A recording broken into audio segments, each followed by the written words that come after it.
24 hours after the first trends came in, it is clear that Angela Merkel has got the pole position in the German election.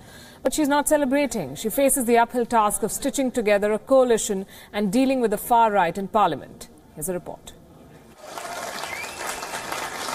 She campaigned and she conquered and will in all likelihood be elected the Chancellor for the fourth time by the German parliament. But for that to happen, Chancellor Angela Merkel first has the onerous task of cobbling together an alliance with other parties. And given the mathematics and the colours of each party, it will be what the Germans call a Jamaica coalition. Black, yellow and green. Miss Merkel's CDU-CSU Union, the Free Democrats and the Greens. So what are the hurdles? Tensions within Chancellor Merkel's CSU-CDU for one, primarily revolving around her refugee policies and the disagreement over setting an upper limit for the numbers streaming into Germany. Since 2015, almost 1.5 million refugees from both Syria and North Africa have been admitted into Germany. The FDP, the Greens and even Chancellor Merkel's CDU are dead against an upper limit. The powerful CSU, sister wing of the CDU, is hell-bent on one. Employment of foreigners is another bone of contention.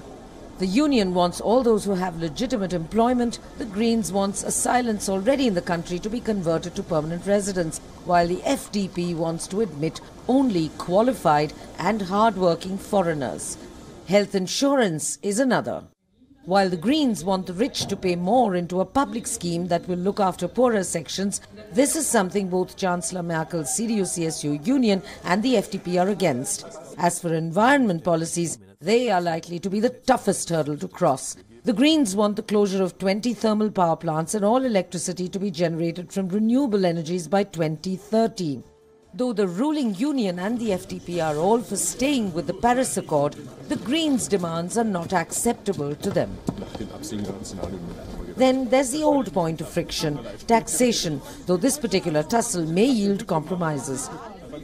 But the toughest hurdle in forming a coalition may be the heated debate on inland security, which, given the exponential rise in terrorist strikes across Europe, may well hold up negotiations between the three parties for a political future together. Padma Rao, WION.